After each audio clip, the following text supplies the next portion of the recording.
Goes the record. There goes the encoder, and we're good to go. Welcome. Thanks for hanging out with us. It is 1/1/21, and this is the IT and the D Show, episode 382. We are live in our quarantined homes. It's Bob the Sales Guy hanging out with Dave the Geek. Randy at Do the Twitters is doing the Twitters. You can find us online, itandthed.com. Do us a favor, give us a like on the socials and subscribe to us everywhere fine podcasts are sold. We are very lucky this week having a couple great guests. We got Blair and Ray in the house from Shift Up. We're going to be talking about training and kind of skills that are in demand going into the 2021 IT season. So we're going to be kicking things off with them. Yeah, because obviously events we're still not doing. So yeah, we can dive right. I heard a little birdie said something to me. Oh, about Friday? That bar is going to be open up on Saturday. I'll believe it when I see it. Yeah. It's a very reliable source. And no, I did not hear it in a bathroom stall. I don't believe you. Did you hear it on Wednesday when you were storming the Capitol? Yeah.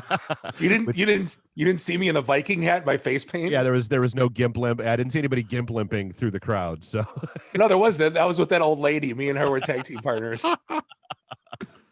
All right, well, hey guys, welcome to the show.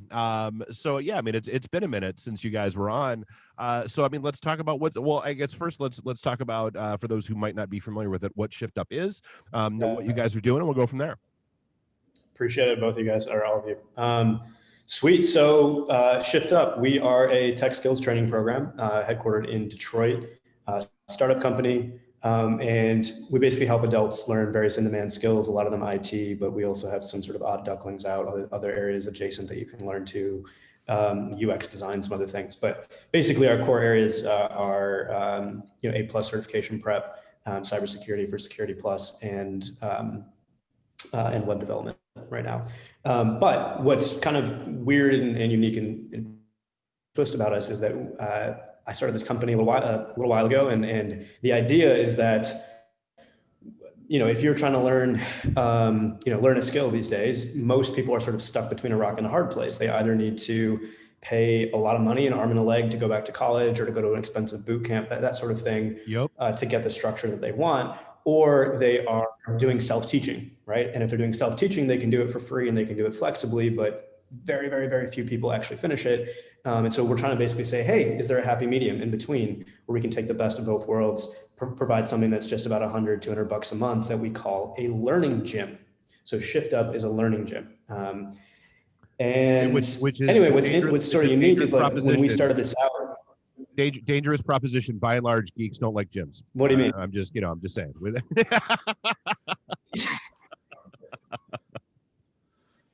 Yeah, and pre-COVID, like when I came to you all last time, right? The whole pitch was we were physical spaces for online learners. That was this thing because online learning was tough. Now with COVID, of course, we've had to completely change that around. So thank you for not saying pivot. Yeah. What was that? Thanks for not saying pivot. Yeah. Yeah. What did we do? We did like a dance with like one. No, I'm kidding. A pirouette. Yeah. Yeah. So anyway, we're fully online at the moment. We will have physical elements to this, sometime. Who knows if that'll ever happen? No, it'll happen at some point.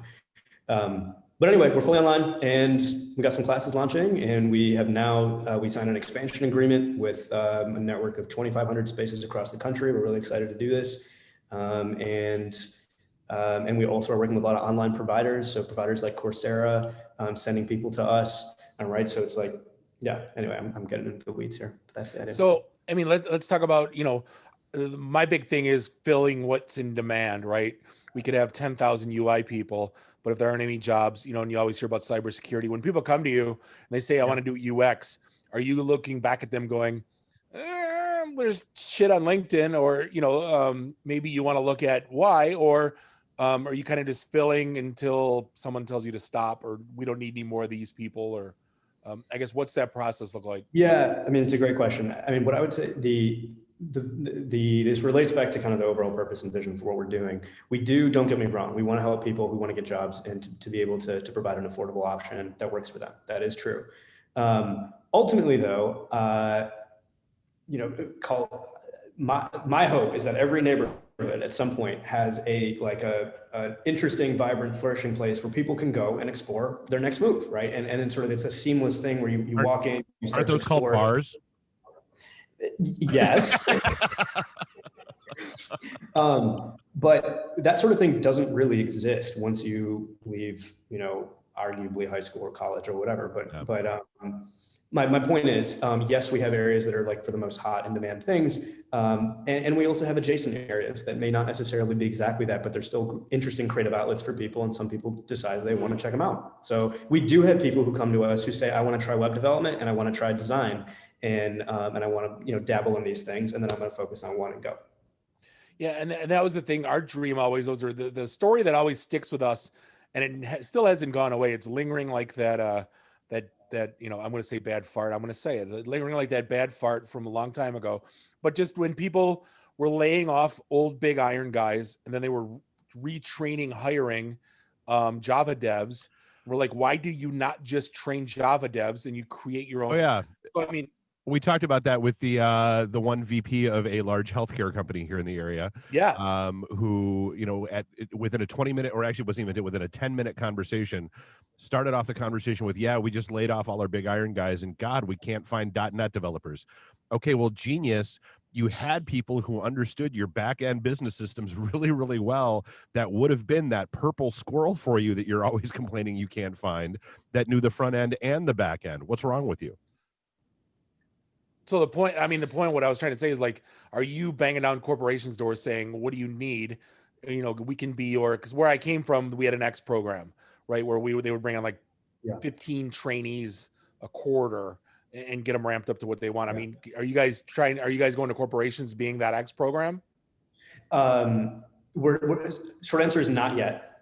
The longer answer is that is absolutely the strategy for sort of down the road a little bit. For us, this was a totally new thing. We need to kind of prove our feet a little bit, get this from a consumer angle, show that we can do some cool stuff once we've built that together, which we're getting soon to that point. I would like eventually down the road to have all of our sort of quote unquote job track classes be only on demand, right? So I would love to be able to say, all right, we're going to run this class and GM is hiring 10 of you. And so we're going to do, 50 in a class or whatever. I hear they're looking for new logo designers right about now, from what I gather. That's And hence is why we offer.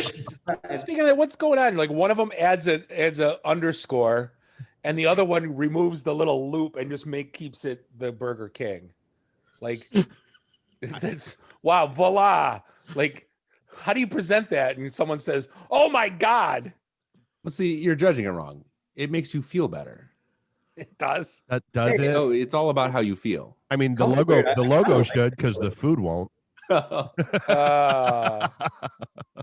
Let me jump in here real fast, guys. Blair here. So, my background isn't in higher education, right? My background is on your side of the fence, right? In IT, in figure this out from the trenches. Okay, now you're in charge of a department. You got to train your help desk people on your back end. That whole, I don't know, like natural progression of like what learning looks like in the real world post education, right?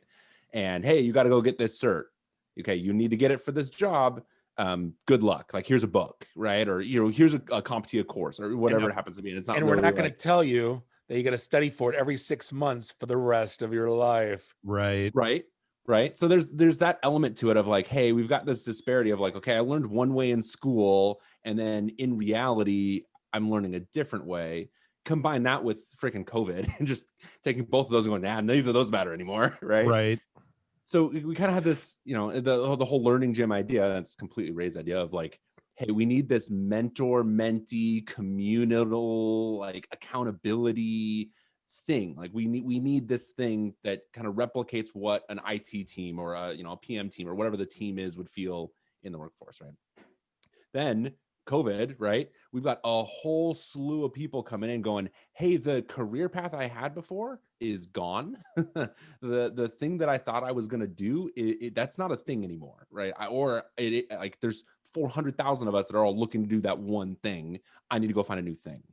So a lot of the guys we had going through this first course, the first course is all about CompTIA A+, right? So entry level, get like you're coming in with no idea of what any of this stuff is. Like this is how a computer works. Yeah, exactly. And we had guys that were, jumping on the weekly Zoom call from their phone in the break room, at the warehouse they work at, right? Like really trying to get a grasp on what the heck is IT, so that I can get out of where I am right now. The issue, and again, you guys know this, I'm preaching to the choir here, reading in a book and doing it in reality, right? Studying for a test, especially one that's updated every 5 to 10 years. Like, how often does CompTIA read other stuff, right? Yeah. So studying for that and going out in the real world are two different things. So we really wanted to bring in and foster this community and mentorship while at the same time equipping them to take the test and also equipping them for the real world, right? So it was very easy for me to go, hey, the subnet table that you have to memorize how to do, yeah, really good. You definitely need to know how to do this. Once you do this and you pass the test, you're never going to have to do that again, but you need to understand it, right? Like I could have those conversations and say, okay, great, let's go jump into the UI of like, I don't know, Cisco Meraki, and let me show you what this would look like in reality, right? And be able to foster that, the learning to study and to get the cert that you need to pass the HR threshold, but also the skills you need to actually do it. Well, and that's always been the challenge. I mean, I remember, I can't even remember how many times I've had that argument with HR where, if you give me the choice between somebody who, just got a 4-year degree versus somebody who's been out in the world doing it for 4 years, guess which one I want. And it's not the person who just got the piece of paper. Because, I mean, that's the sad reality is, the way the book tells you to do it is 99 times out of 100 not how that actually works in the real world.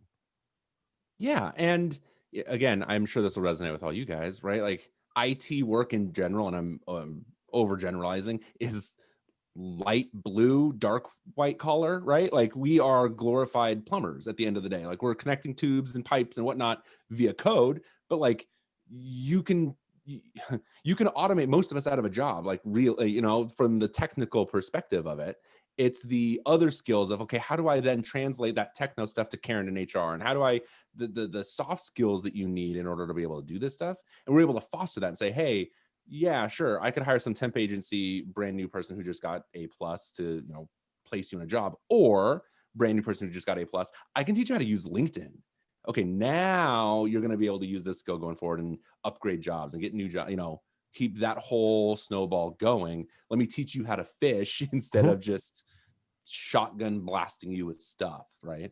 See, I'm going to argue with you about the whole automate out of a job thing. Cause I think honestly, I think the more we use automation, it just allows us to do other stuff instead of crappy tasks.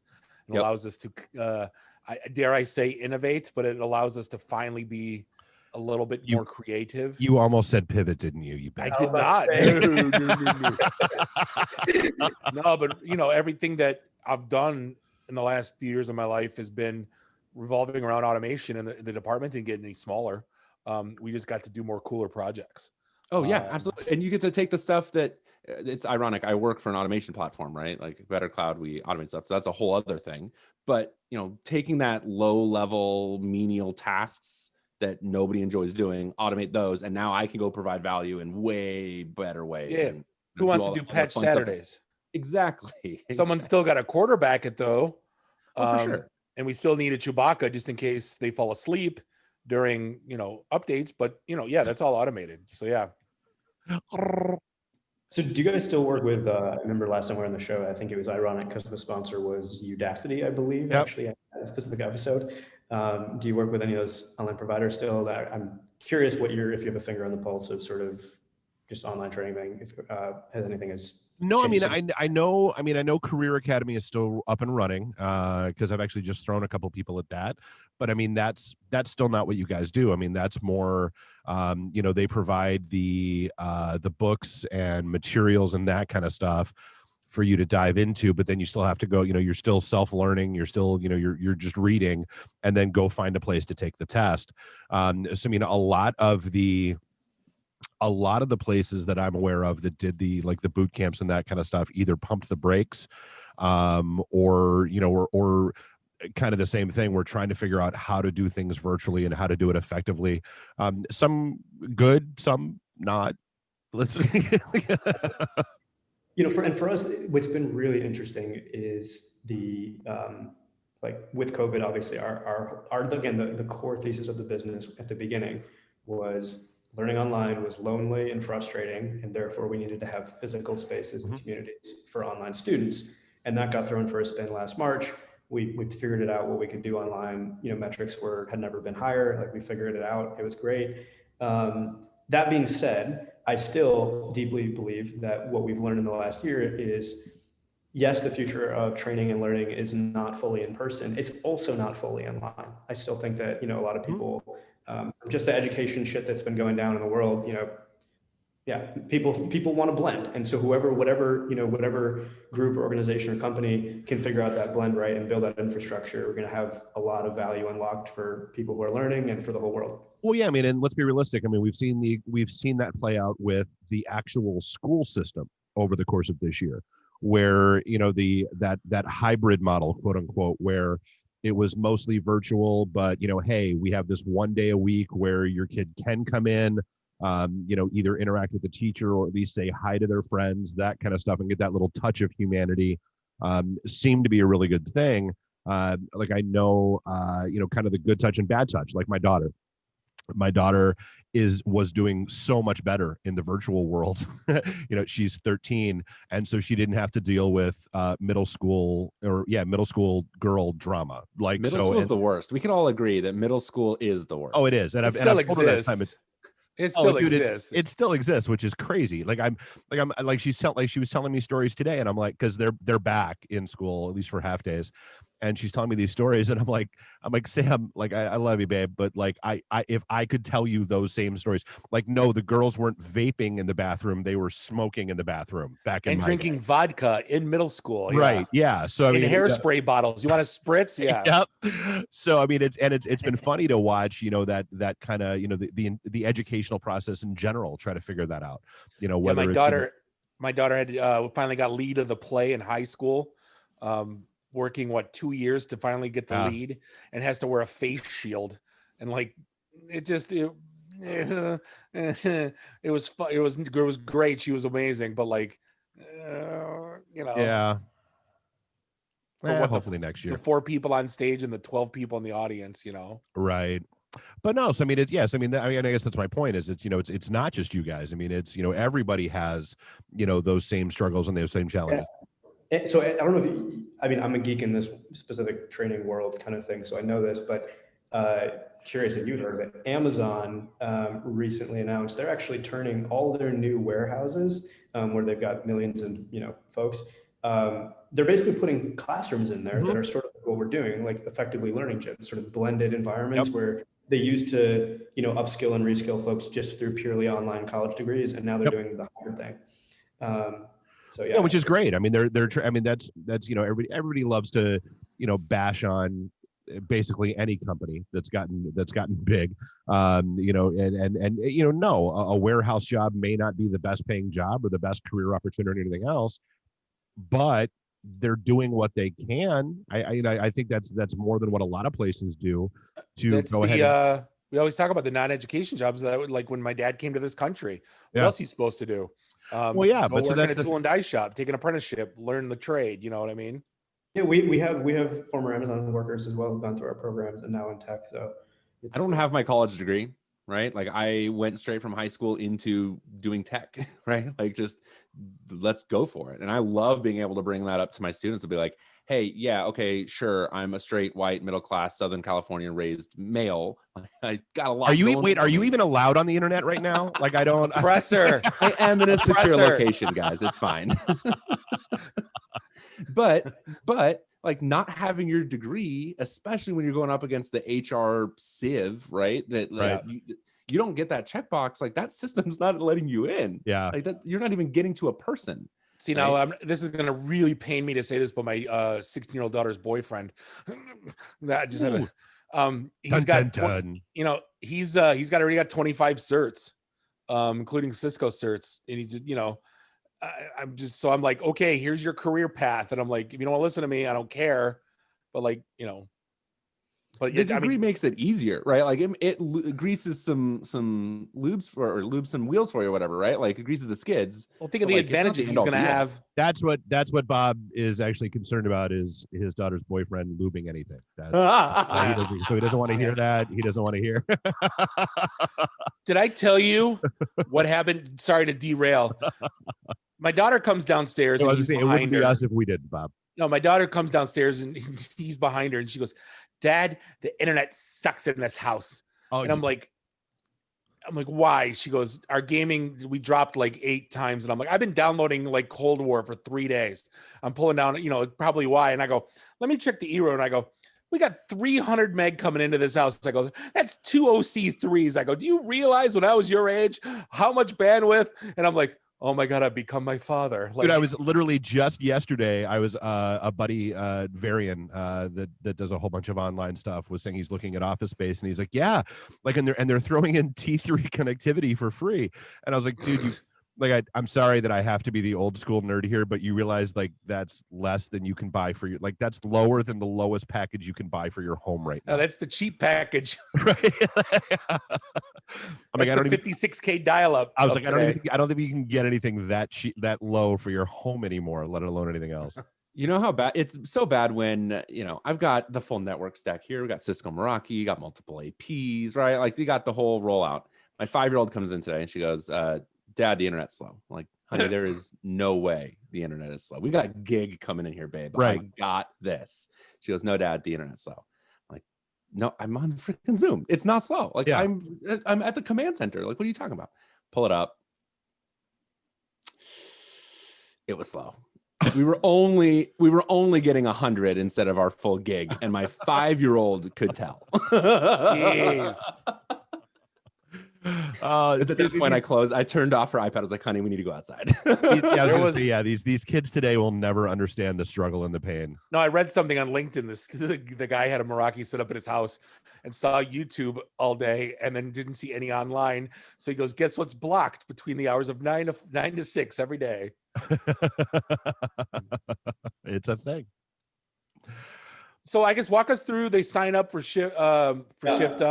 They're part of your gym. Walk me through what they can expect, or what the environment or what everything looks like.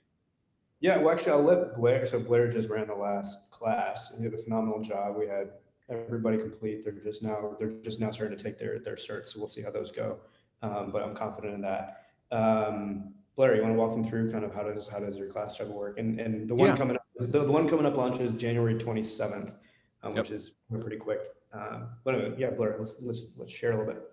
Yeah. So kind of going back to what we were saying earlier, like really trying to equip these guys and gals with the tools they need to succeed in reality and pass the cert, right? So we very much run the class like you would an IT team, right? Like I act as kind of the PM/director of the team, if you want to call it that, right? IT manager. All these guys are on my team, right? We set up Slack channels. I make sure everyone knows how to communicate in ways that you communicate in our new reality.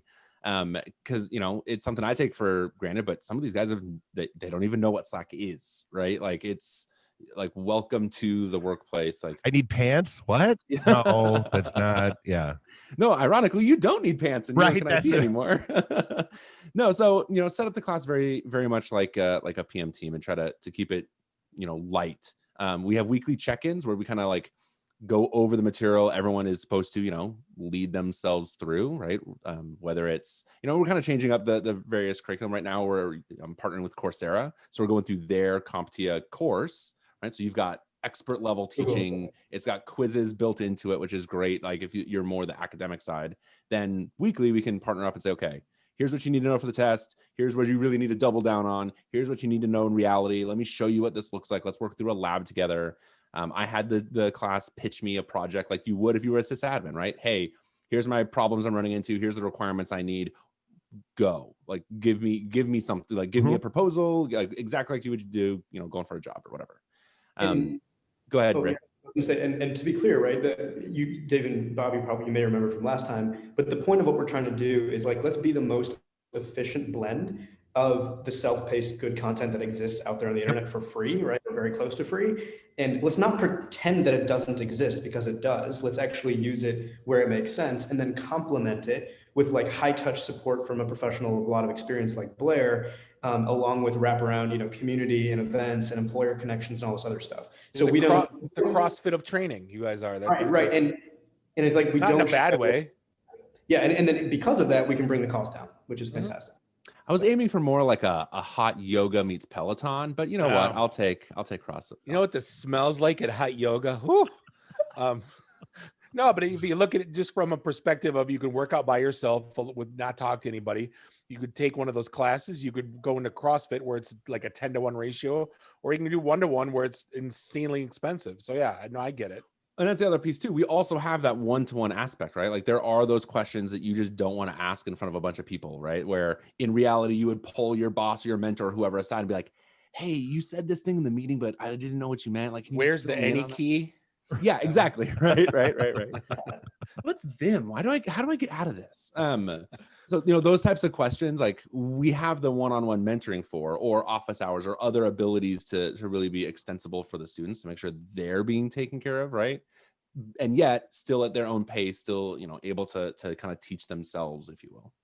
And then the last thing I'd just add is something that's been new more recently is we have a fairly extensive employer network, but we've now started to actually pull them in to do mock interviews with us. So we had the CEO of some companies and some of their team members currently once a month, they're coming in and people get the chance to get feedback from actual employers and CEOs, giving them 30 minutes of their time to do mock interview. So it's pretty cool stuff. And then of course, then they get all the benefits of the rest of Shift Up in the gym. We now have people, by the way, from last time who have stuck with us after they went through the first course, second course, whatever, and they're continuing to level up. So we've had people start to get their second job with us the whole time being in. Oh, very cool. Yeah, I think if you ever want us to speak at in terms of job, what we've seen or what we've learned, Dave's hired enough people. I've hired enough people over the last. Okay, listen, we don't want to scare them. No, but just what I'm saying is at this point in the game, it's not even what they want to see something that you're passionate about. You do not want to be another number and just answer the question professionally. You need, they want to know what you're doing on the side. They want to know you're helping out something somewhere. They want to know that you broke down the code for modern warfare and you're trying to build your own Raspberry Pi and you know what I mean? Whatever, they want to know that whatever, when your eyes get like this, they're that's what you want to talk about. Yeah, totally. I appreciate that. I'll reach out to you separately on that. Randy, actually, last time when I got in touch with him, he did get involved in what's happening, has been interested. Unfortunately, I had to make a decision to we had gone too broad. And so I started kind of slashing some programs, including our WordPress. We sort of put it down. So even though Randy's been interested in wanting to help, there's been less opportunities for him, but it's cool to have you there. We feel your pain. He keeps bugging us to do more. And we're just like, Randy, just over there, just there. So talkative too. Yeah, and then the other good thing is we've now, when you and I spoke last time, you may remember the vision was very big and, et cetera, but we didn't really have a path to grow it. Eventually want to have one of these gyms in every neighborhood across the country. We now do. So we actually did sign this agreement in October. And so we have a path to actually make this thing happen, which is really cool. And very cool. About 15 minutes. You're in WeWork now? No, not WeWork. I can't get into the details, unfortunately, but it's a network of over 2,500 physical spaces. They see over 15 million people a year. It's not going to be flip a switch and we're in it. It's going to take a lot gym. of time. They're in Planet Fitness, Bob. It's a gym. They're in Planet Fitness. Free pizza Wednesdays. I'm in. That's right. Bagel Tuesdays. That's where we go. Yeah. No, that's awesome, that's great, guys. Congrats. Yeah.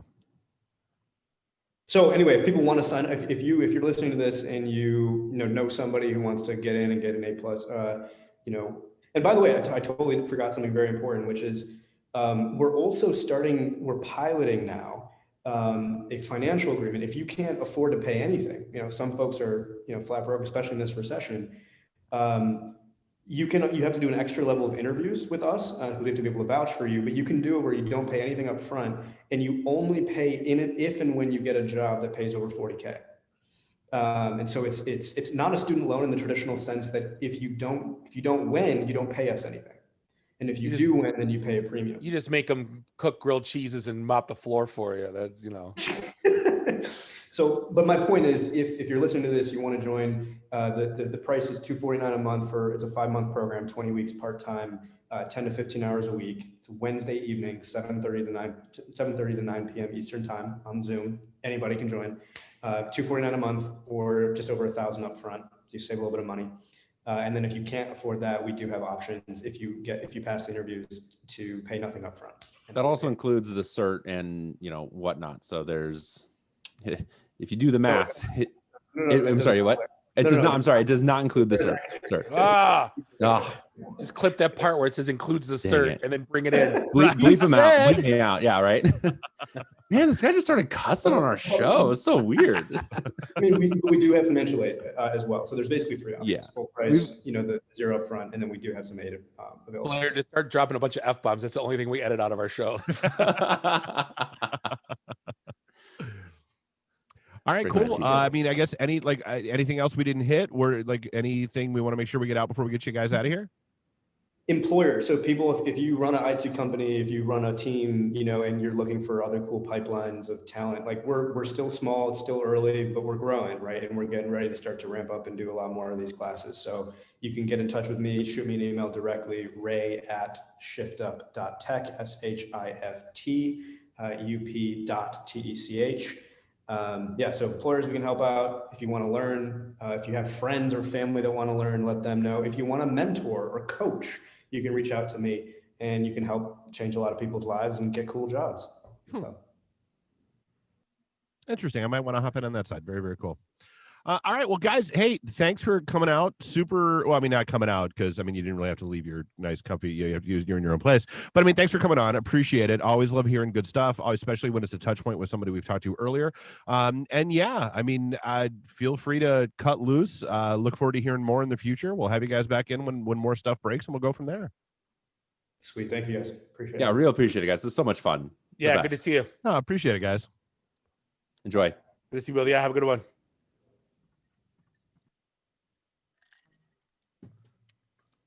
And then, all right, so hell of a week we had this week, huh?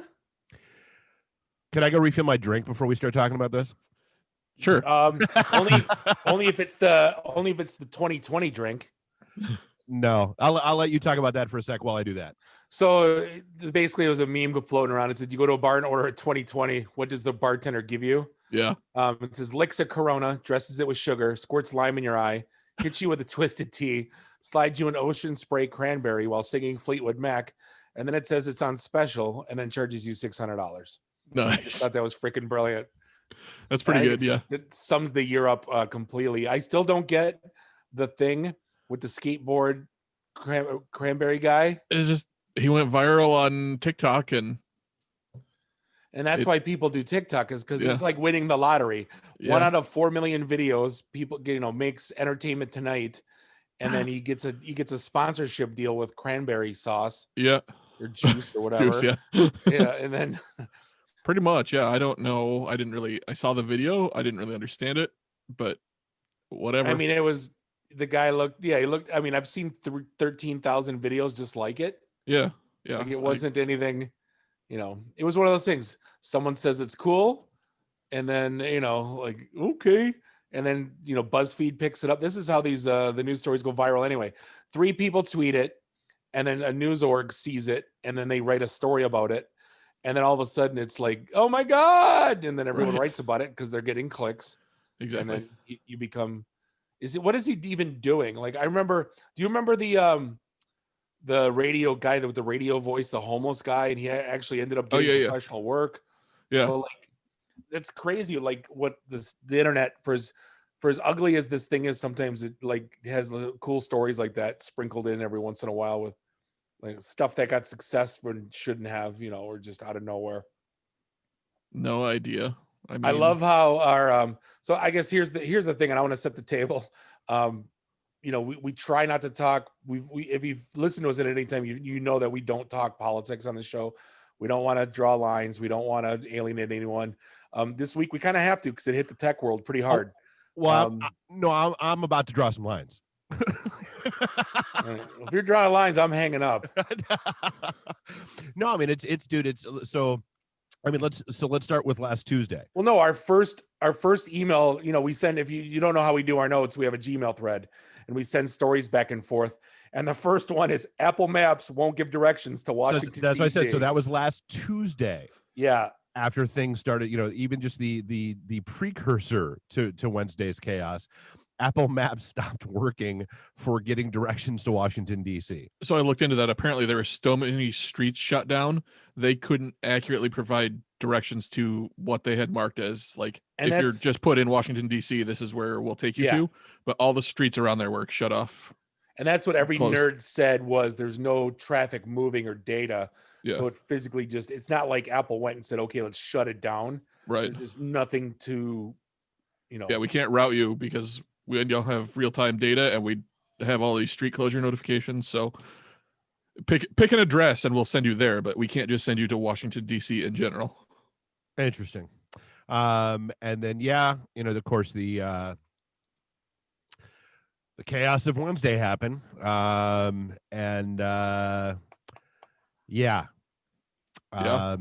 Let's be clear. I'll even put the disclaimer on it. These views are mine. They don't represent Bob. They don't represent Randy. That was a bullshit attempted coup.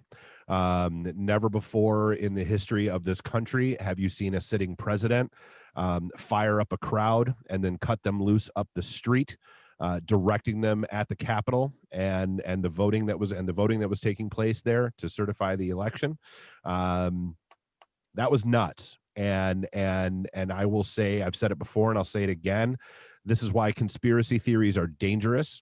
And this is why half truths and stuff like that are not something I enjoy.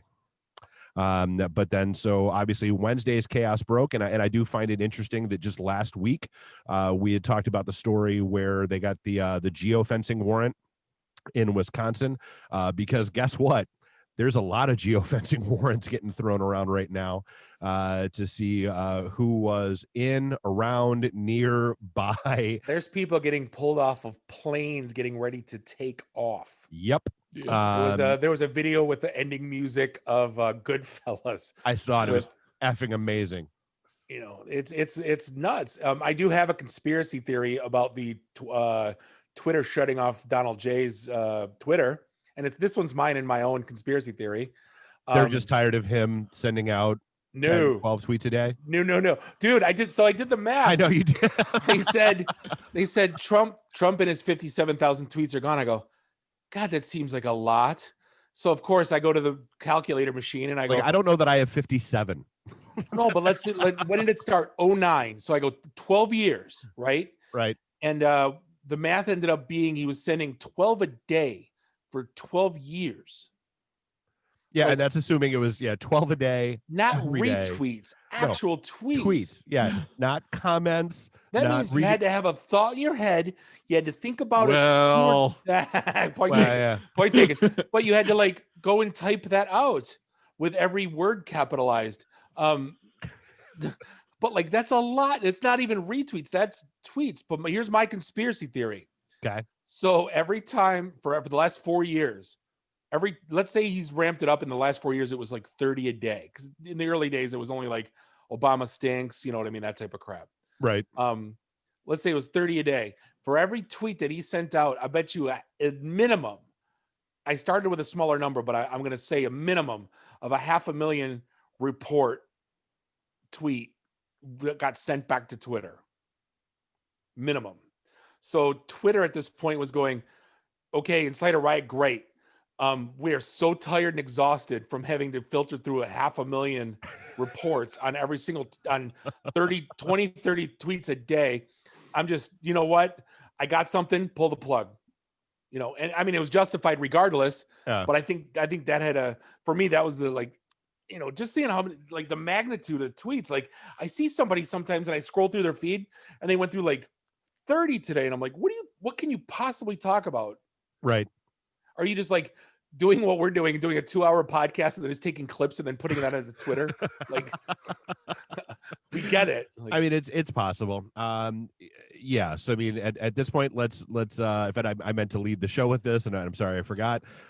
Let's just take a moment to laugh at the fact that TikTok shut down Trump before Trump shut down TikTok. yeah, but like, I guess here's the thing. Like, I get that. I get all of it. I hear he's now on Rotten Tomatoes, bitching in the comments section for Home Alone 2.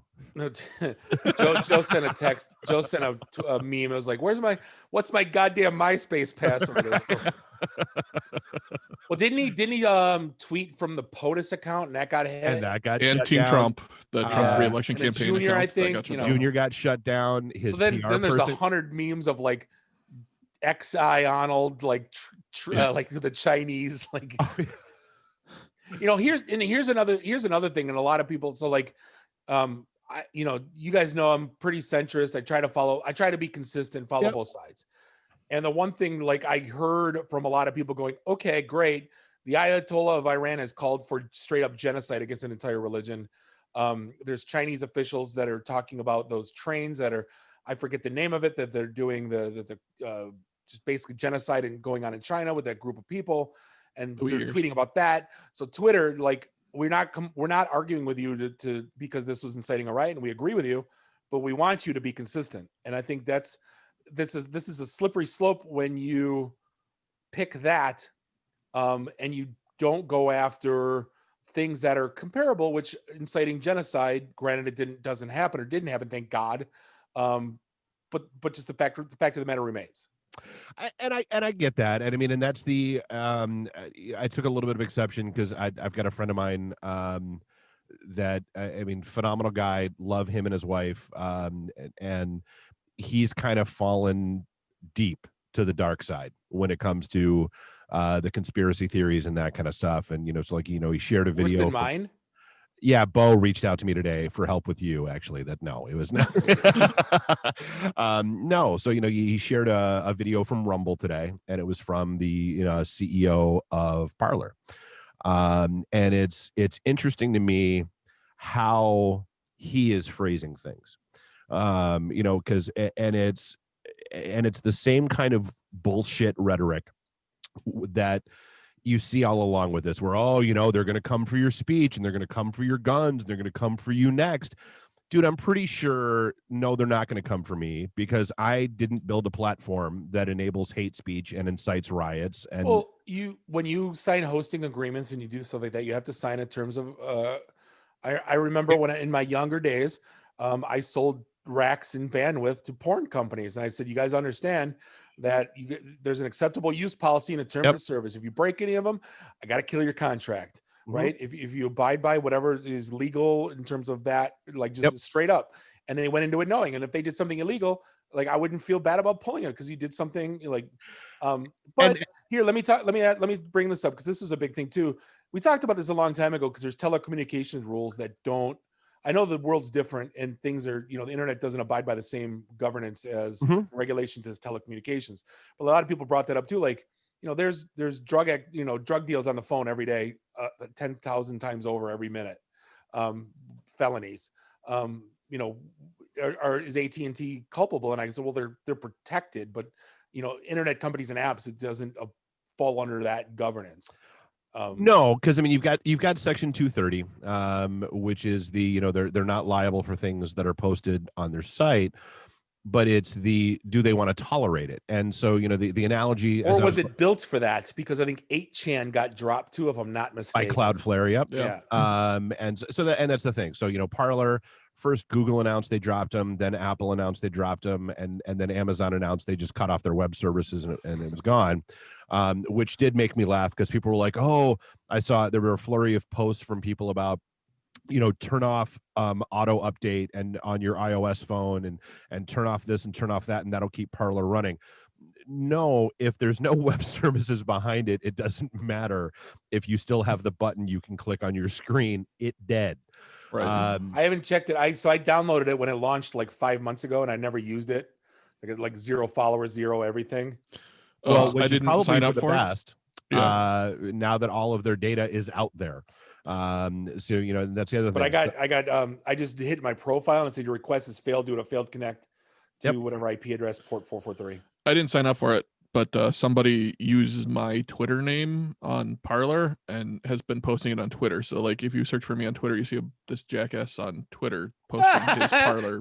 That's your alter Garbage. ego. He's just too No. scared to. Exactly. Yeah. You know, I wouldn't, you know, I'm just devil's advocate. I'm just saying. Right? That other, hey, at least, yeah, that other Bob Walton Spiel guy. That's not right. It's Wandy Rocker. That's the guy. But no, so I mean, and that's the thing that I don't think people understand. And you know, like the analogy that I drew with this friend of mine, I'm like, so. You know, because you know he was trying to draw the same analogies, and I said, look, you know, you can absolutely choose not to get a driver's license. You can choose not to get insurance. I'm like, but if you are driving on the public roadways and you get pulled over, you are screwed. And I said, let's make it more personal. Like, let's say you decide you're going to rent out your guest room in your house.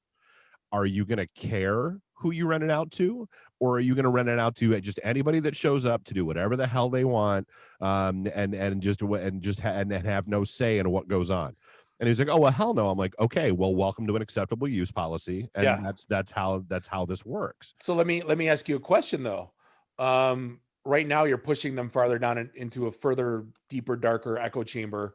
Would you rather have them out in the open, No. in plain sight, or now do you want them into a splinter cell that might get, you know, they're going to set up servers in the Cayman Islands, run VPNs through, you know, dude, there's nowhere they're gonna. Here's number one. Do you follow where I'm going with that though? I absolutely do, and no, I'm perfectly okay with it being shut down, because, well, the people that are too dumb to figure out where to go next, fine, that eliminates them from the equation. So was it?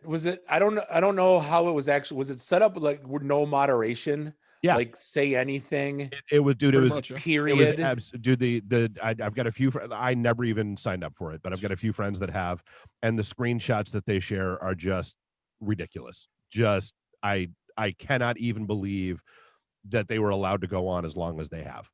Yeah, because there's a thing like, yeah, it's freedom of speech doesn't even apply.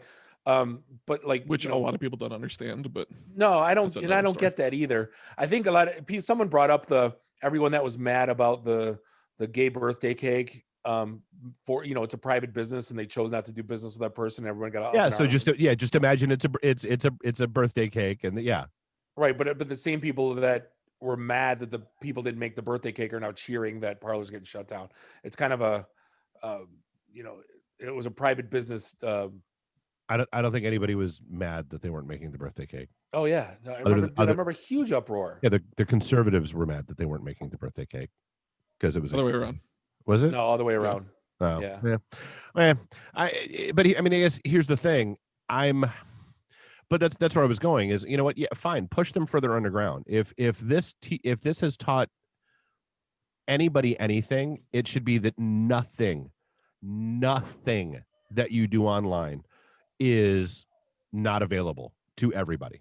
You know, so you've got, you know, all of the videos. So like, you know, that one hacker that basically found the back door to scrape every ounce of content off of Parler before they got shut down.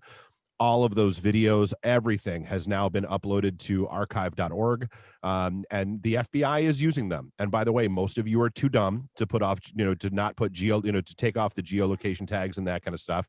So if you were in the Capitol building, yeah, they're going to know who you are and where you were and what you were doing. Good. We grew up in the right era, though, I think. Oh, dude, we'd be dead if no, not just that. Or we'd be under the jail by now. No, not just that, but like all the shit that we used to talk in BBS days with anarchist cookbooks. You know, obviously never did anything, but we always talked about it. I mean, speak for yourself. You did not. You did. I mean. I mean, let's statue. Oh yeah, we're long, but yeah, no, I blew up a tree or two in my backyard. We did the glass jar, aluminum foil. Was it Tide? It wasn't Tide, or was it whatever? Oh yeah, 50/50 Tide and gas, homemade napalm. Yeah. But yeah, so I mean, I guess, and that's the thing, and I mean, and people. And again, this is why I want to stress, I do, you know, like we joke, about Bob not believing in the moon landing, and we joke about, some of this other nuts. It's because it's funny, but I mean, so when you start talking about conspiracy theories like this, and I think one of the points that has been made over and over and over again in this past week, where because God knows there's been enough psychologists and psychiatrists and everybody on the air, talking about this. The thing about conspiracy theories is they make people feel important. They make them feel special, like they know something that everybody else doesn't. They got the know. secret password. Exactly, and it's reckless. Like I watched the just not to cut in, but I just watched the history of swear words, and there was a study. Oh, dude, that's amazing. That's when such you a great swear, you have like 5% more squeeze power. Yeah. Like, so I don't know if it's psychologically of like knowing the secret password or the conspiracy theory, And it is. I mean, it's it's just one of those things where, when you have the people that you have, and you have people in high political positions, because let's be clear, it wasn't just Trump. You had other people that took the stage that morning, and you had other people that took their own stages, not just that day, but in the weeks leading up to it, months leading up to it, every day since the elections in November, to broadcast this message that just simply isn't true. I mean, that's what it comes down to, is that it's just not factual. Here's the thing at the end of the day, and this is like my summation of the whole thing. What you saw going on over the summer, and what you saw that happened last Wednesday is kind of an indication that people are angry on both sides. And when you're angry, you feel like you're not being represented. And I think this is a vilification of the government on both sides, that they don't, I don't want to say that they're I was going to say, just be real careful drawing comparisons between those two. How so? Okay, so No, it was for two different things. I get it. Yeah. Okay. It was for two different things, and I mean, they were both. There was one was riots and assaulting police officers and burning down buildings and breaking into or trying to burn down federal buildings or courthouses and things of that nature. And then there was also senators egging them on too, and Congress people. But regardless, there's people that are angry, and there's people that were angry that went down. You're not going to go to DC unless you were angry. You're not going to go burn down a courthouse in Portland unless you were angry. And I mean, it wasn't everybody in DC that was storming the Capitol. I mean, you did have people that went there just to hang out, that just to make their presence known and that kind of stuff. Well, there was someone that we both know that was a former doctor of the Red Wings that was there. Yeah, he was just there with a camera taking pictures. Yep. And I don't want to do that whole, it was 93% peaceful, because that's bullshit too. No, because well, again, it's the old, if you're if you're sitting at a table with 9 Nazis, you're a table of 10 Nazis. That's how that goes. Or if you're sitting at a table, if there's 10 of you and there's 1 Nazi, oh yeah, by the way, that's a table of 10 Nazis. Yeah. I mean, I literally sat there. I mean, I started drinking at 2:00 on Wednesday. As soon as everything started going down, I sat there in slack-jawed, just disbelief and amazement that I was watching what I was watching in the United States of America. And my wife came home, and I said, "Do not turn on the news, whatever you do." like don't anyway. And I said, "Well, just don't." Yeah, but especially not today. Yeah. And it was, and I was kind of talking with somebody on Saturday about it. I'm like, it was almost like the days after 9/11, where like I literally could not turn off the news. I was flipping back and forth between channels, because when we first went to war with Kuwait, I watched Wolf Blitzer for probably a solid week. Yeah. And then as I got older, I started to learn that only watching the news, bad things will happen. And just you only get only watching Wolf, you only get one viewpoint. Right. And that's why I remember calling you and trying to make a comparison with 2 years ago storming the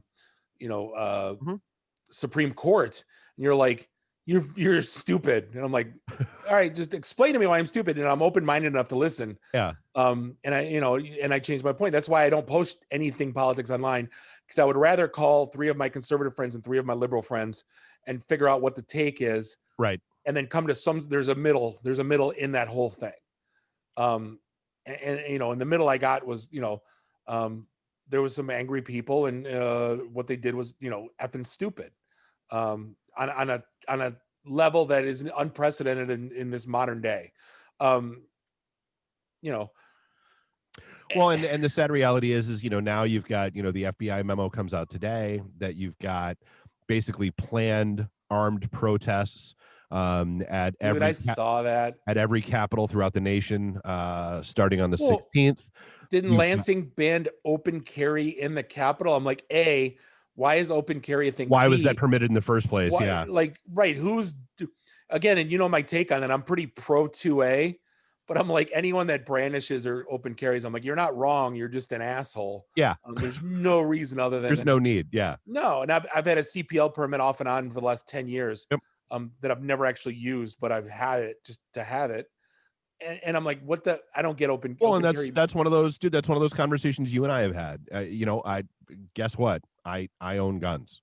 I'm not against it. It's not something that's a core part of my life. It's not something I, spout off about. It's not. It just, yeah, because for protective purposes, it is what it is. Well, the sporting aspect of it, there was 3 years of my life where I was big into markmanship. Oh yeah, dude, the gun club, dude, you were like Captain Gun Club.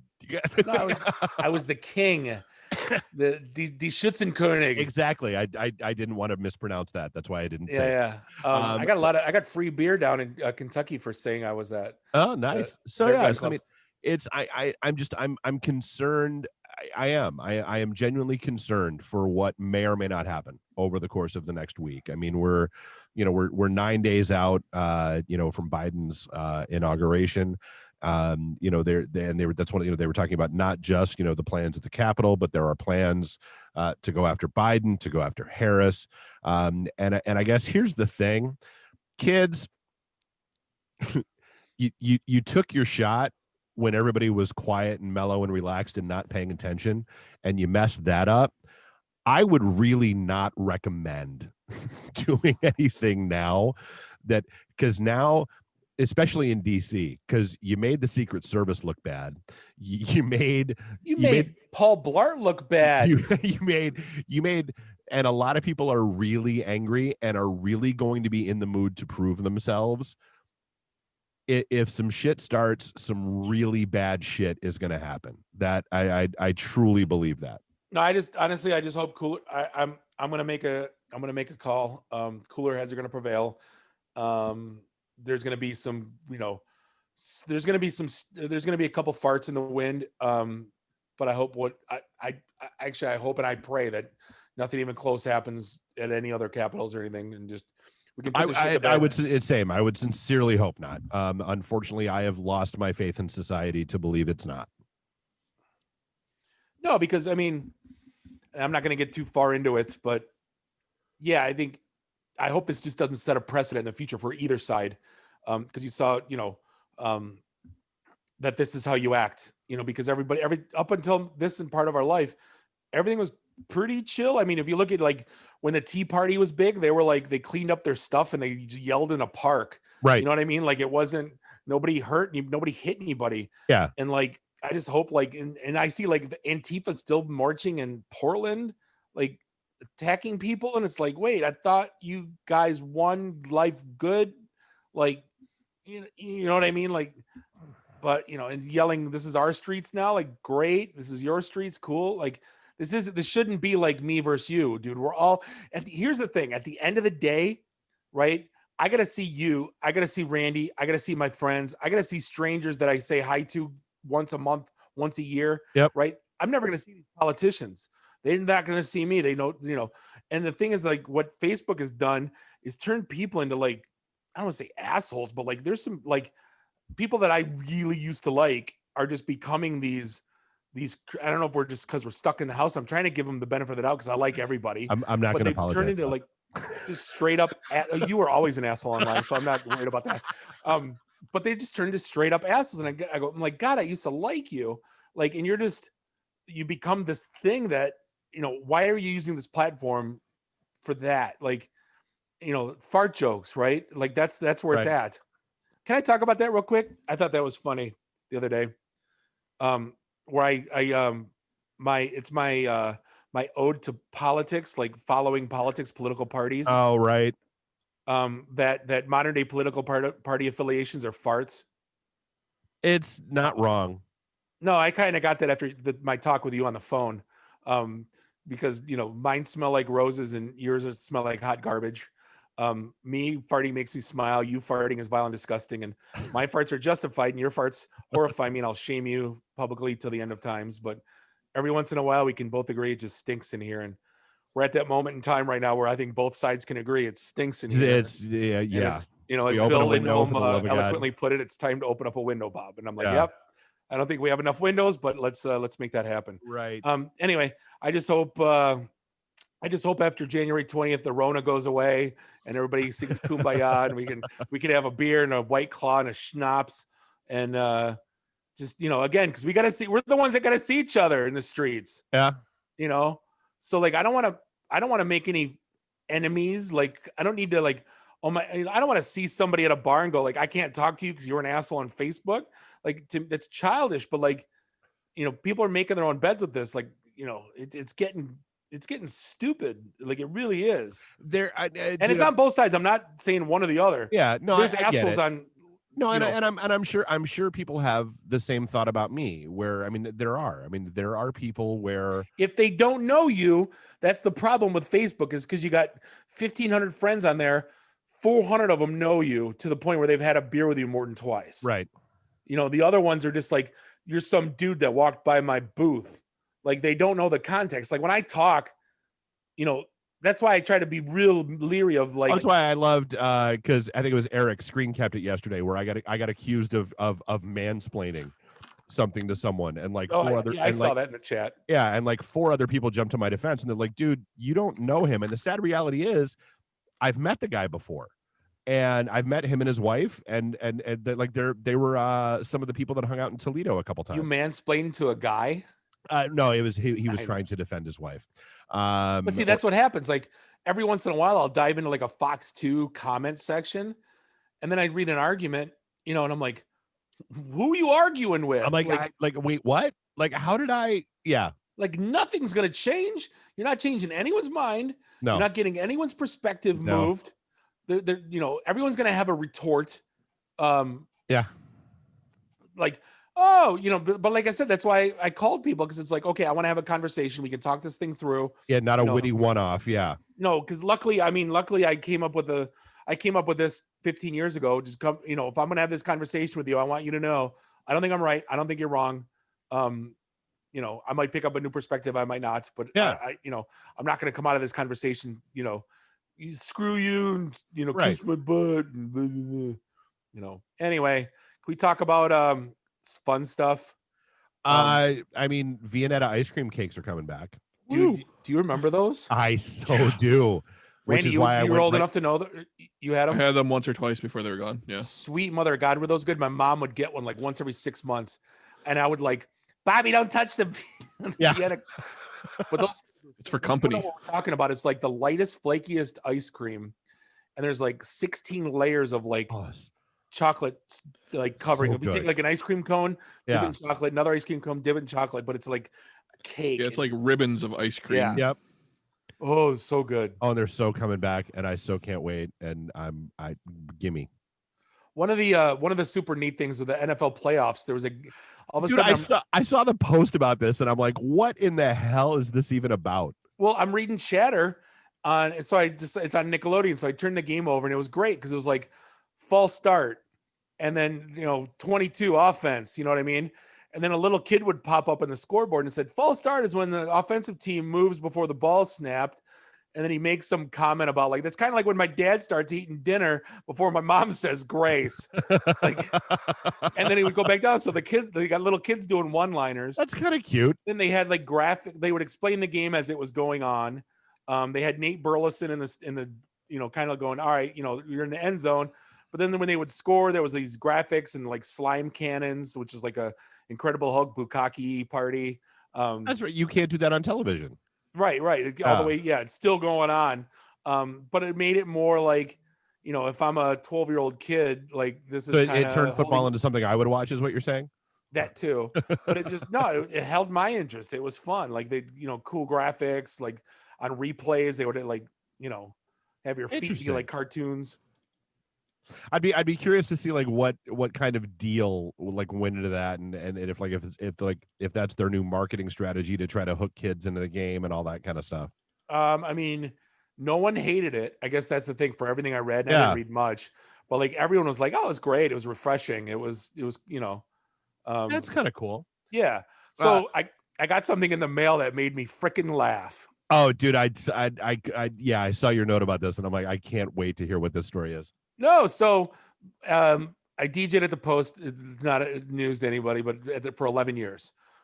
Grosse Pointe, and then Mount Clemens, and then Auburn Hills, and then Novi. And from 9 to 10 every day, the cigarette rep would come in with a bag of cigarettes and give you 2 packs of Camel Special Lights if you gave me your driver's license, and he scanned it and he said thank you, right? And I must have filled out, I must have given him my driver's license once a week for 5 years. Do the math, 250 times. Yeah. And they used to Marlboro would send out this red postcard like with like coupons, and I got one this weekend. Like I haven't gotten one in years, and I'm like, there's a Marlboro ad for Like, you. wait, did you find a list somewhere that you just suddenly decided to pick up and run with? I haven't worked there in 10 years, at least 12 years. Yeah, because I started when I was 24, 23, worked till I was like 33, 34. Yeah. Then I worked at the Blackfin for 4 years. Yep. So yeah, it was. And It's been a minute. Yeah. Maybe I did one at the Blackfin when you could still smoke indoors. I don't remember you could smoke indoors there. Oh yeah. But regardless, apparently they don't throw away their marketing. That's list. hilarious.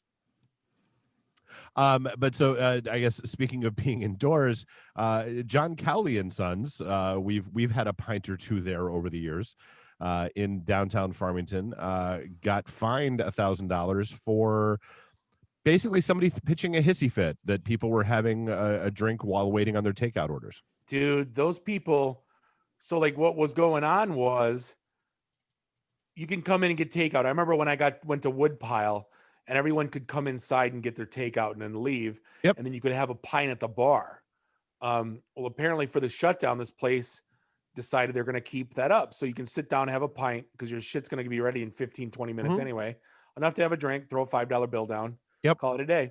Somebody saw somebody having a drink at the bar and freaking called on them.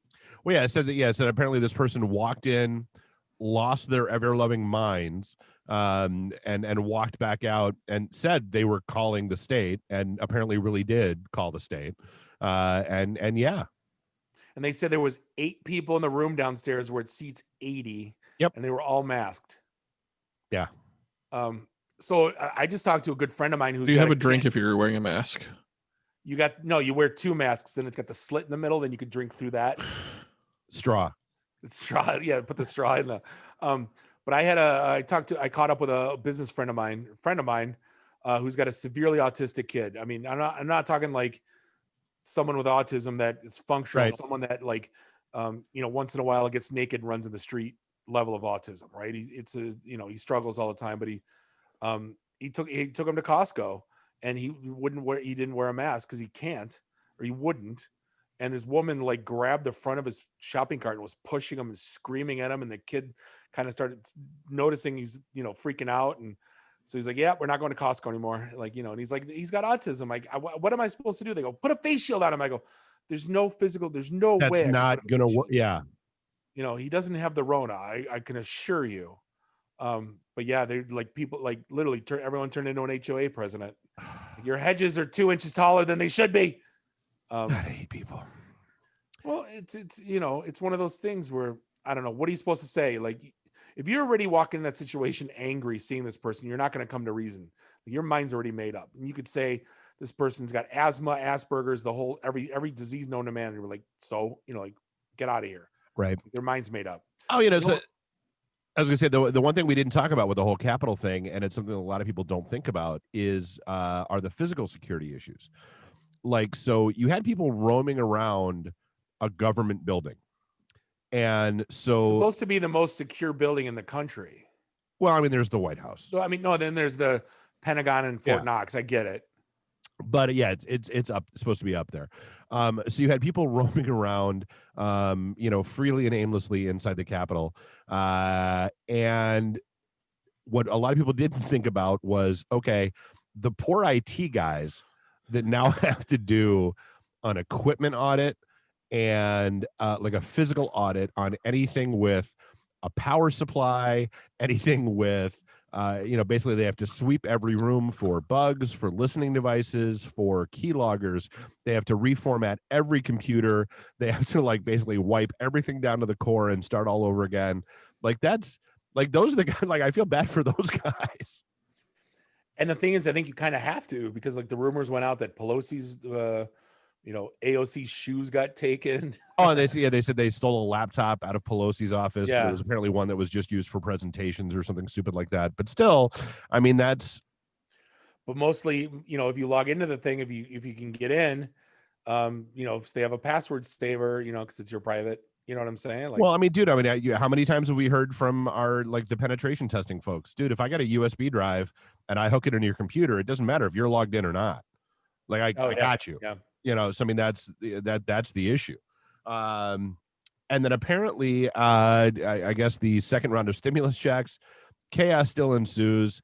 I guess there was a whole issue with if you filed your taxes through TurboTax, a lot of checks went to the wrong bank, or a lot of deposits went to the wrong bank account. They're getting that all straightened out. They went to H&R Block. Yep. But well, yeah, Turbo, yeah. And then but I guess a lot of people, they're just saying, hey, you're just going to have to declare it as a credit on your taxes this year. Like, sorry. Yeah, that's apparently what I have to do. Like, I don't get the full thing because I make too much, but I got the first, partial first stimulant. But this second one, I don't know why it's not coming through. I don't use a third party tax service like that, so I don't know what's going on. And then everyone screams, we don't want the checks. We just want stuff to open. Well, this Saturday, as I mentioned, I think it'll be interesting to see how they open. Maybe if it was like before the shutdown where you had to, half capacity, wear masks 6 feet around. Oh, it's not going to be a full 100% reopen. Yeah, I can't imagine it would be. And I am. I'm curious to see, just because, so I've been spending more and more time down at Detroit Shipping Company, just because we're getting more and more shows starting there.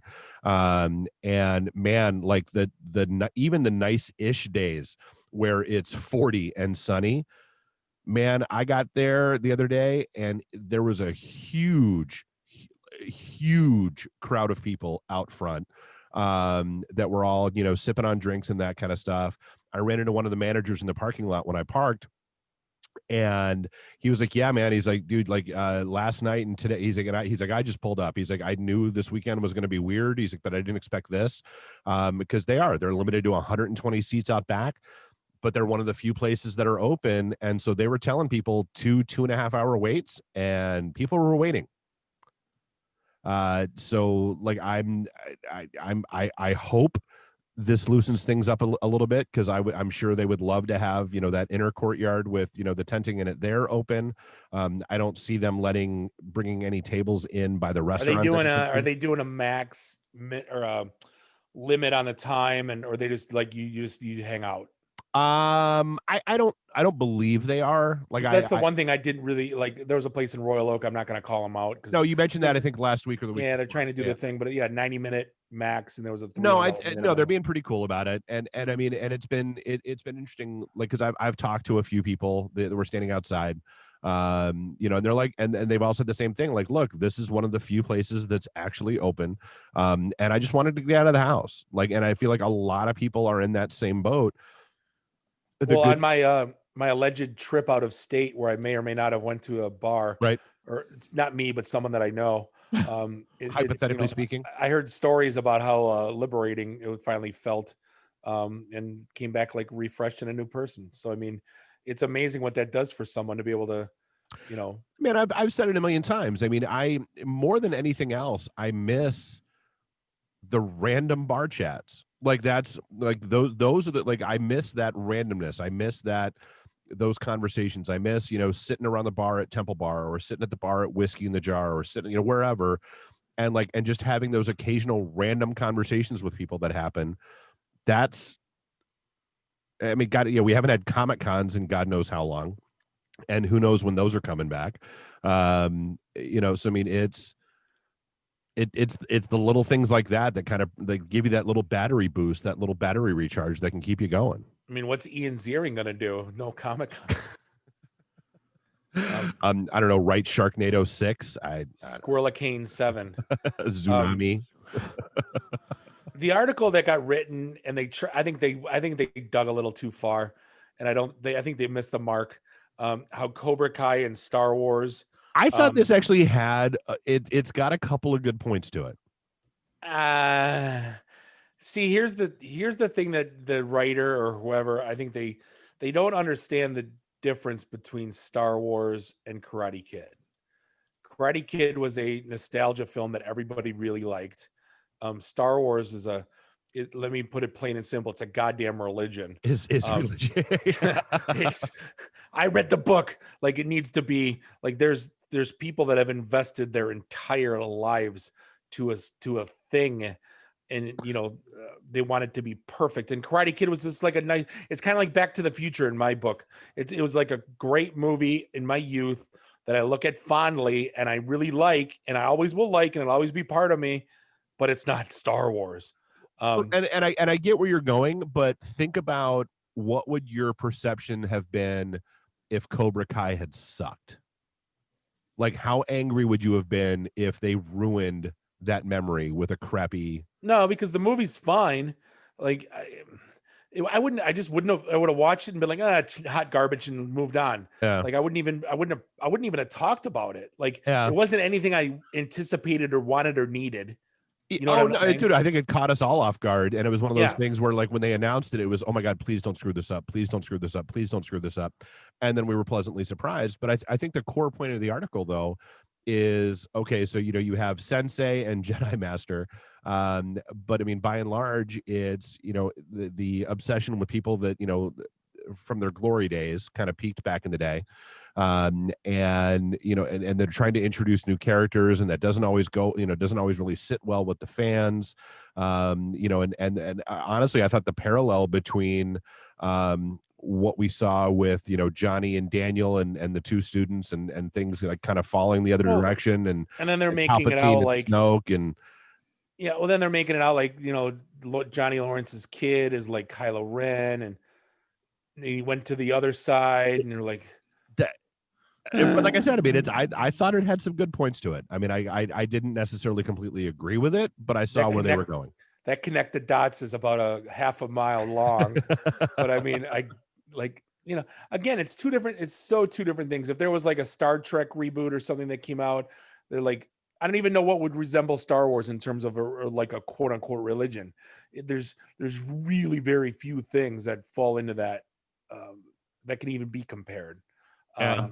Yeah, but I guess you get an A for trying. You get a participation medal. Yeah, it was a thing. I am sad though. Why? I got nowhere to get my porn now. Why? Family Video's closed. Oh, so I was like, where the hell are you going with this? We used to always, there was one on 13 and Hayes when I grew up, and we used to always laugh that there was a porn room in there. And it was always like, what would the commercials be like? We're like, hey kids, dollar movies in the front. Hey teenagers, we got those new releases. And dads, don't forget to check out the back room. And it was always like, who wants to see their neighbor when you're picking through porn? Like, it was such a weird concept to me. Order that shit discreetly like the rest of us. Oh, hey, I see you're checking out Hot Coed 7. If you really like that, here's Double Backdoor 3. Hey, Jim, I didn't know you were into big plumpers. Like, they made it up to volume 11. God, there were so many unanswered questions from number 10. Yeah. But yeah, so family Video is apparently closing all their stores nationwide. It kind of makes you wonder if somebody will do the like the last Blockbuster. There'll be the all the tweets and the they turned into pot stores though. Let's be frank. CBD and everything else. Yeah. No, true. So from the we talked about Parler and all the data being out there already. But so, and I kind of hate it when, and this is just one of my pet peeves, I hate it when something's called a hack and it's not really a hack, especially when it's something stupid. Like, there was a story that came out about how Ticketmaster hacked crowd surge. When somebody leaves their phone open. Well, Heck yeah, exactly. Oh my you. God, hacked by hubby. No, you didn't hack shit. But no, it's a former employee that left CrowdSurge, and here's the worst part. He was gone for a year because of his non-competes before he took the job with Ticketmaster, and then still used his credentials to get back into CrowdSurge's system. So if someone's been gone a year and you haven't disabled that person's access to shit, that's on you. Oh, 100%. Like that's not a hack. That's, you suck at IT management. If you get into the parking lot and your shit's working, you failed as an IT organization. Yeah, if you can still connect to the Wi-Fi, something's wrong. Right. You should, the front door, click, everything off. Yeah. So but I mean, it was an interesting story how, basically Ticketmaster, was trying to crush out and edge out the competition and all that kind of stuff. But I hate when something's called a hack and it's not. And I feel we would be remiss if we didn't make sure that, Randy's source of joy, Quibi, will be living on through the Roku channel. Will be living on through the Roku channel. Yeah, we That's what mentioned we said rumors last of this week it was last gonna do. week. Yeah, it was we said it- rumor, and now it's confirmed. I it's love gonna be free. that. I love that they pointed out that they paid significantly less than the $100 million asking price. Yeah, $10. Here's a quarter. Go downtown and have a rat gnaw that thing off your face. I'd buy that for $1. Actually, an amazing story, which I think is, I'm surprised it hasn't been done a long time ago. But like, apparently Nintendo. Oh, the Nintendo one, is, yeah, it's partnering with a nonprofit, and they're basically outfitting kids wards or at the hospital with switches. which is freaking great. I mean, that's that's something that yeah. Again, I'm surprised it wasn't happening all along, and I'm happy that it's happening, and I hope it gets more attention. Well, and here's the cool thing: there's 25 games to choose from, so they're not stuck playing Zelda and Mario Kart. I was gonna say, yeah, which is nothing wrong with that, but yeah, you get Mario Kart and that's it, and you're done. And and it's actually 800 hospitals and 7,200 gaming stations. That's so I mean, great. They're not giving one, and then there's 30 kids staring at Timmy, and they're kicking him, and he just got his kidneys replaced. Yeah. Like, no. That's all I could think of when I thought of his ailment was kidneys replaced. It makes no sense, but What did you think of Earthrise, Dave? I liked it. I'm still confused by Megatron having lips. I'm not gonna lie. Now, was that the one that came out like I don't even want to. Time is weird to me. Like, no, this one just last year. That was the first part. Yeah, it's the War for Cybertron arc. Yeah, so there was the first part that we talked about probably 6 months ago. And then the second one dropped, I want to say December, like the last week of December, it dropped. Oh, I totally missed that one. I think it was even later. It was just last week or the week before. Which who would be the last week of December. Who sat there and said that we need lips? I think it was January last week. So it's I mean they're doing a good job with it, and they're building the story. I am clearly, I think we're gonna have Dinobots. I think 6 episodes isn't enough. I think they need a few more episodes. I mean, at least he didn't shush when the parents were out in the bedroom. Oh, right. But no, I mean, I do. Did they find? Was it Randy 427 from eBay? So here's the bummer, though. Wiki 427. Yeah. That still makes me angry to this day that they tried to pull that shit off on us. So the bummer is, though, that Siege, the first part, came out July 30th. Earthrise came out December 30th. Okay, and then the next part, Kingdom, doesn't come out until May. So we've got another 6 months to wait. That came out in July, dude. I felt like I watched. I swear to God, in my head that was 2 years ago. July, December, May. It's like, last week we were arguing about when Kobe Bryant died. Like that was like 6 years ago. Yeah. Quarantine just has completely different meanings these days. That's just all. Man. All I know is I'm getting. I swore that I wouldn't do something, and I'm doing it now. And I'm not angry with myself. I'm actually having more fun than I've had gaming in the last 10 years of my life. Playing Modern Warfare with a headset. Yeah. You've become that guy. Yeah. So, which 13-year-old's mom are you telling him you banged? You know what? I've gotten to a thing though, like usually you'll get like bossy kids, and I'm like, all right, bud. That's my only thing that, if we're gonna go here, all right, bud. Like I don't try to, whatever. Yeah. yeah. At least I can play with Mark and Tulio, so at least like typically it's just us. But I swear to God, I've had more fun gaming. Like I've not had this much fun gaming since SOCOM 2 with the post-bar days on the PlayStation 2. Very cool. Neil turned me on to Plunder because I hate Call of Duty because you turn a corner and you get sniped by 6 people, and I'm like, nah, I'm done. No more multiplayer. This is trash. Where this game you can actually like kind of survive. Where it's not, there's other stuff to do besides kill 100 people. Besides snipe people, yeah. Yeah. But no, it's if anyone, and I got Cold War, so I got to go through the story mode of that with the 85. I think it's set in 85. Yeah, I think John's playing that currently, actually. Okay. So yeah, so you and my 11-year-old have fun. Yeah, I'm not going to tell him that I want to buy your house. All right, well, hey, that's all I got. And who knows? Maybe you'll see us at a bar this weekend. Oh, that'd be nice. All right, hey, this is episode 382 of the IT and the D Show. We'd like to thank the guys from Shift Up. Very cool thing. Yeah, very cool guys, and very cool thing that they're doing. On behalf of Bob, David, and Randy, do us all a favor: drink up your drinks, get your phone numbers. You don't gotta go home. You just gotta get the hell out of here. See you next week. Drive careful. Beat it. See you guys. Bye.